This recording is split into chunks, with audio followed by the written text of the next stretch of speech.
கச்சத்தீவு பிரச்சினை தொடர்பாக திமுக நீதிமன்றம் செல்வது வாக்கு வங்கிக்காகவா என தமிழ் மாநில காங்கிரஸ் தலைவர் ஜி.கே. வாசன் கேள்வி. தூத்துக்குடி மாவட்டத்தில் இதுவரை ரூபாய் 34 லட்சம் பறிமுதல் செய்யப்பட்டுள்ளதாக மாவட்ட தேர்தல் அதிகாரி அலுவலரும் ஆட்சியருமான லட்சுமிபதி தெரிவித்துள்ளார்.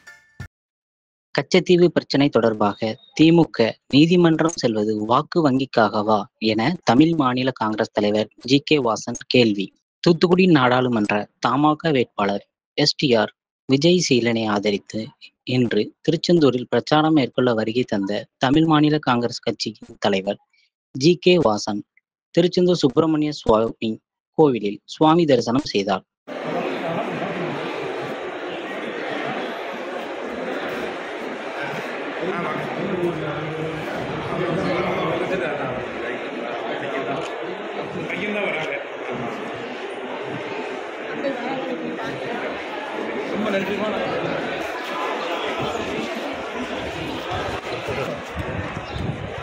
தொடர்ந்து செய்தியாளர்களை சந்தித்த அவர் கூறியதாவது: இந்தியா பாதுகாப்பாக இருக்க, இந்தியா பொருளாதாரத்தில் வளமையாக இருக்க 3வது முறை தேசிய ஜனநாயக கூட்டணி மத்தியில் வெற்றி பெற முருகப்பெருமானை தரிசனம் செய்தேன்.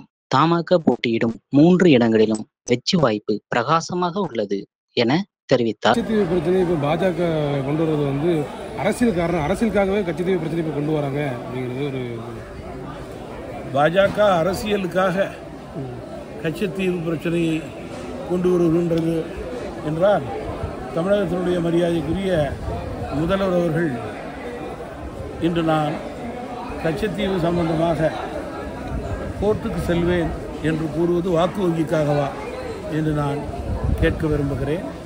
மேலும் கச்சத்தீவை பொறுத்தவரையிலே ஒரு வரலாற்று பிழையை காங்கிரஸ் அரசு அன்று செய்திருக்கிறது. அதற்கு திமுக தெரிந்தே உடந்தையாக செயல்பட்டிருக்கிறது. அதனுடைய தாக்கம் இந்த தேர்தலிலே மீனவர்கள் மத்தியிலே நன்கு தெரியும். இன்றைக்கு மீனவர்களை திமுக நீலிக்கண்ணீர் விட்டு ஏமாற்றலாம் என்று நினைக்கிறது. திமுக இனிமேலும் இது போன்ற நீலிக்கண்ணீர் விட்டால் மீனவர்கள் ஏமாறுவதற்கு ஏமாளிகள் அல்ல. முழு பூசணிக்காயை திமுக மீனவர்களிடம் சோற்றிலே மறைக்க நினைக்கிறது. தயவு கூர்ந்து மக்கள் உங்களை கூர்ந்து கவனித்துக் கொண்டிருக்கிறார்கள்.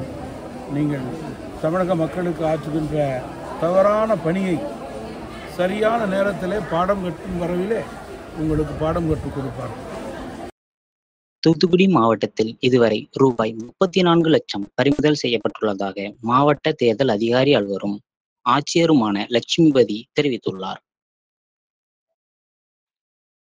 தூத்துக்குடி மாவட்டத்தில் இதுவரை ரூபாய் 34 லட்சம் பறிமுதல் செய்யப்பட்டுள்ளதாக மாவட்ட தேர்தல் அலுவலரும் ஆட்சியருமான கோ. லட்சுமிபதி தெரிவித்துள்ளார். இது குறித்து அவர் வெளியிட்ட செய்திக்குறிப்பு: தேர்தல் பறக்கும் படையினர் மற்றும் கண்காணிப்பு குழுவினர் இதுவரை நடத்திய சோதனையில் வாகனங்களில் உரிய அனுமதியின்றி கொண்டு செல்லப்பட்ட ரூபாய் 34,708 பறிமுதல் செய்யப்பட்டுள்ளது. மேலும் 16,73,200 மதிப்பிலான மடிக்கணினிகள் மற்றும் பரிசு பொருட்கள், ரூபாய் 4,17,594 மதிப்பிலான போதைப் பொருட்கள் ஆகியவை கைப்பற்றப்பட்டு நடவடிக்கை எடுக்கப்பட்டுள்ளது என்று மாவட்ட தேர்தல் அலுவலரும் ஆட்சியருமான கோ. லட்சுமிபதி தெரிவித்துள்ளார். திருச்செந்தூர் அருள்மிகு சுப்பிரமணிய சுவாமி கோயிலில் அயோத்தி ராம ஜன்மபூமி அறக்கட்டளை முக்கிய நிர்வாகி ஜகத்குரு வாசுதேவானந்த சரஸ்வதி சுவாமிகள் சுவாமி தரிசனம் செய்தார்.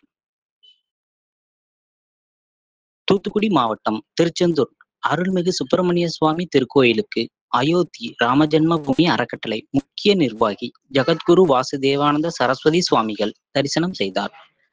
கோவிலில் மூலவர், சண்முகர், பெருமாள், சத்ரு சம்ஹார மூர்த்தி, தட்சிணாமூர்த்தி ஆகிய சந்நிதிகளில் சுவாமி தரிசனம் செய்தார்.